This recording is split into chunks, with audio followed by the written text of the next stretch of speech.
Hey, good morning. Down here walking by the pond again. Headed back north. I'm gonna go check on Marcia. I left her sleeping. She was taking a nap when I left. So it's time I get back up there. I've been down here looking things over. Man, it's pretty down here. There's so much beauty out here. Boy, the smell in the air is fragrant. Man, that's pretty neat. The smell of stuff. Watching the dogs over there, they get to sniffing. Thought they might scare up a rabbit, something over there, but not yet. They've not seen any rabbits yet. Not down here. We're getting down here kind of, it rained last night. So I was going to do some mowing today. I might do it this afternoon, but man, right now the grass is just too wet to keep, to get into the bagger. They got me a lawnmower that's got a bagging system on it. So I can go around and bag the grass up and put it on my garden. So that's what I'll probably end up doing. Getting that caught up after it dries out. That's what we do.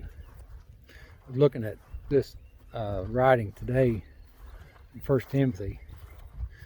I think there's 3 references to it. I have to get that out. But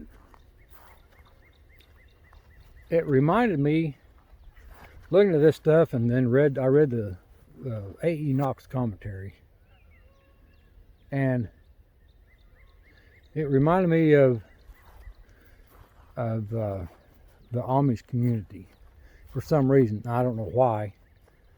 Look here, flying over. You can see them.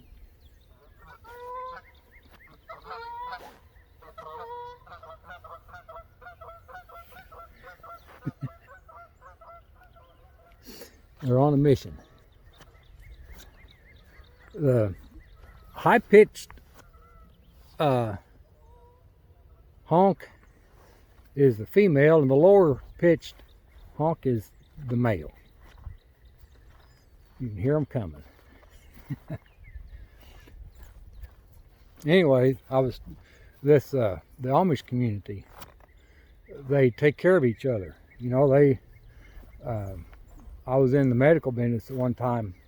I've done a lot of different things in my life, and one of them was being part of a respiratory therapy, a home oxygen therapy for people that was on the final leg of their life and needed oxygen, supplemental oxygen, to make life easier for them. And that brought me into the Amish community one time because one of the babies was born that needed oxygen. So I was the one that went out and took oxygen to them and set them up and got them comfortable with it at home. So, but I remember pulling into the driveway, and man, their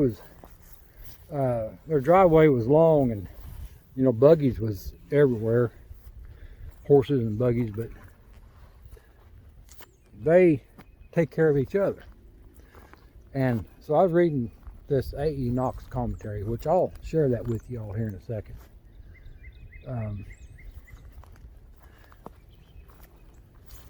It just reminded me of that when I was reading it. So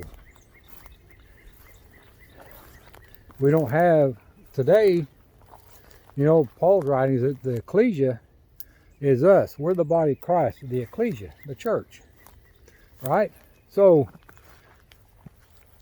the things that we have, we don't have a community like they did. They had a community that they, back in Paul's writings, and they'd get together and do things as a community. And they watched after each other and took care of each other. So, let's see if I can set this thing up here without losing anything. Let's see. We'll see if it'll set. I've set things in worse spots sometimes, and it won't. It doesn't hold. And I have to redo stuff. I've done redos quite a bit. Won't be my first time to have to redo something. That's all right. So here we go. All right, let's get this. In 1 Timothy 5 verse 4, it had two references to it. Ephesians 6 1 through 3 and 1 Timothy 2 verse 3. So this is what it says. Now, if any widow has children or descendants, let them learn to be devoted to their own household first, and reciprocate by paying their progenitors, for this is welcome in God's sight. I had to look up their progenitors. I didn't know what that was. That's a direct ancestor. You know, they're relatives. So,